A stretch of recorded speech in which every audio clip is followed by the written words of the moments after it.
What's up guys, it's Bliskin Boy here, and today we're going to be doing that long-awaited Far Cry 3 Top 10 Weapons video. A lot of the guns in this game are similar to Far Cry 4, in fact Far Cry 4 pretty much features every single gun that's in this game. However, the way they're balanced out and the way they feel, as well as the small but meaningful difference in gameplay, puts the weapons on different levels, which is why I think it's worth making a list. So without further ado, let's get right into it. As you all know, I'm not going to be including any of the signature weapons in this list. I'm going to be focusing on the core guns, and the way I'm going to be rating these guns is based on their versatility.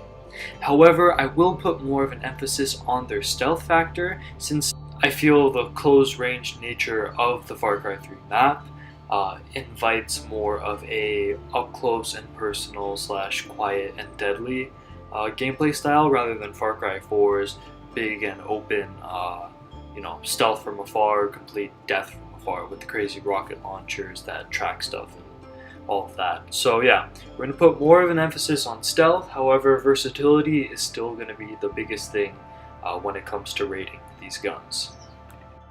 Coming in at number 10, we have the only LMG on this list, which is the U100. Now, as I said before, Far Cry 3 is a much more up-close and personal style of gameplay than Far Cry 4, making an LMG that's manageable around tight corners, isn't too big or bulky, but still boasts like the powerful and large magazine, very valuable on the Rook Islands. Now, this ranks lower because, again, I said there's going to be an emphasis on stealth.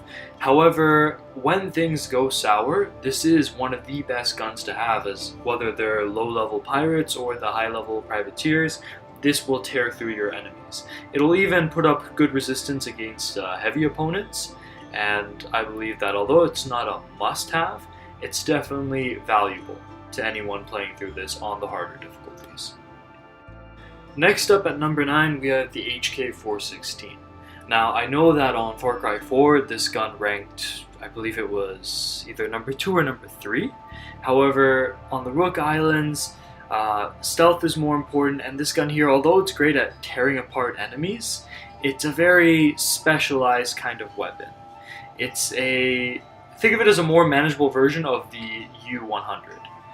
It's great if you're going in loud, it's great if you don't want that longer reload time, but it is not the be-all, end-all of assault rifles in this game as it is in the other game. Because of the more tight quarters, everything it can do, an SMG can end up doing better, and the SMGs in this game have the benefit of all being, suppressible. So because of this weapon's very specialized nature and I'm not going to call it out of place, but not as at home as it was in Far Cry 4, it ranks significantly lower. Still, it's one of the best assault rifles in the game if you're going straight combat, and when you're roaming about the open world and you get ambushed by a bunch of guys in a truck, it's definitely the weapon that you want at your side. Now, although I talked about the up-close and personal nature about this game multiple times already, sniper rifles are still as important and as overpowered as ever. Although during the campaign, assault rifle, SMG, or shotgun will be more valuable, when it comes to tearing apart outposts, it is almost mandatory to have a sniper with you, because the dominant strategy literally is get far enough where they can't see you and they can't start any alarms and they can't hit you, and you can just shred these outposts on higher difficulties. So since you get the MD-2000 so early in the game, it's easily unlockable on the first island, it definitely earns its place on this list, especially since you can suppress this thing. Although it's weak, it's still a valuable option. It would rank higher, but again, there's other weapons in this game that do what it does better. Clocking in at number 7, we have the Galil Ace. Now, it's up here because it's the better version of the HK416 in this game.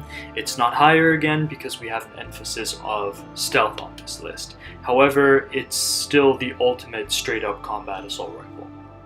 Coming in at number 5, we have the weak but very effective stealth-wise MP5.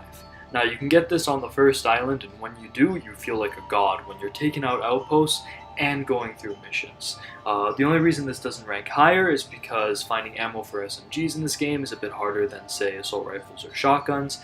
However, it's a must-have.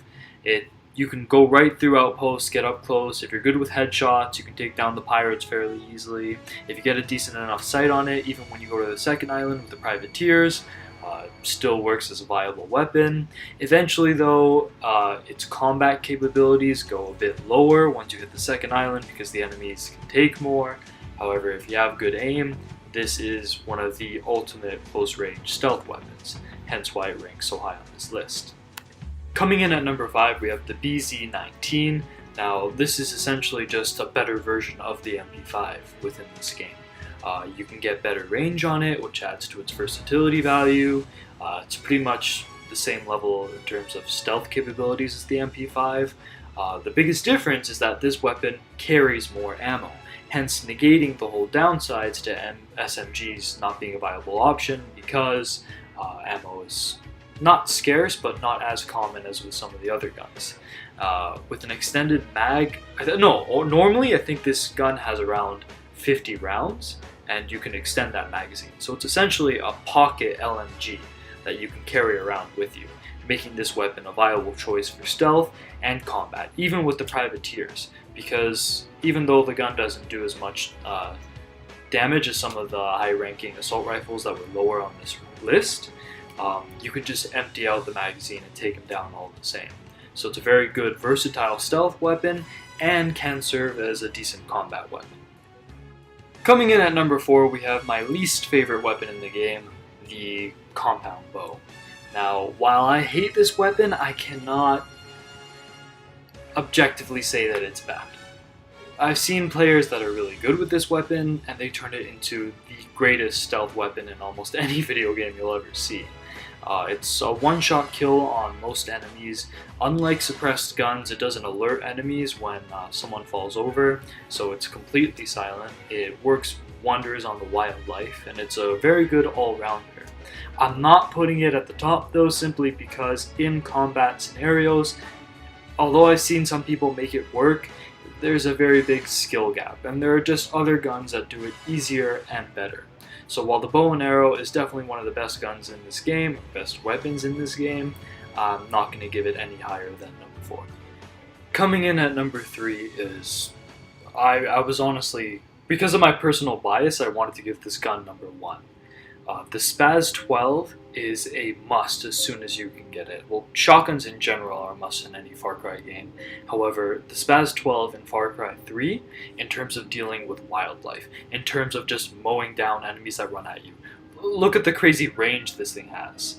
This is one of the best guns in the game because it almost works like a semi-automatic assault rifle. In the same way the MS-16 was super versatile in Far Cry 4, this gun is super versatile in Far Cry 3. You can clear outposts with it. It doesn't fit that stealth niche, however, it really caters to the up-close and personal, gritty nature of Far Cry 3, and that's why it ranks high up on this list.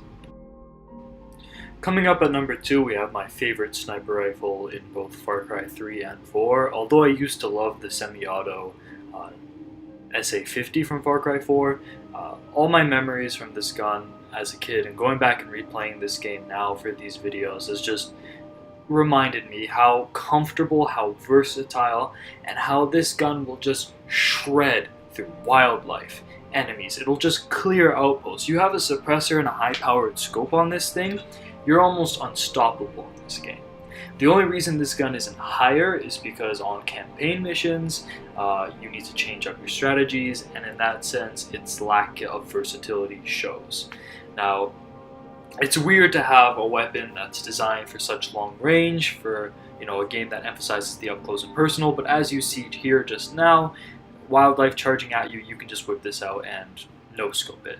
So it is versatile. It's not the most versatile, and it's not the best weapon for close range. However, I have to give it this high on this list just because of how powerful, how manageable, and how customizable this gun is. Now, before we get to number 1, I want to give a quick honorable mention to the MS-16. It's still a brilliant rifle, it's still versatile, and it's still powerful.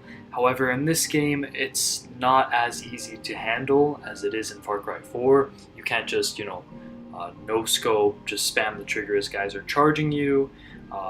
it functions more as a quasi-sniper in this game. That's why I didn't give it the top. That being said, the number one pick has to go to the FAMAS.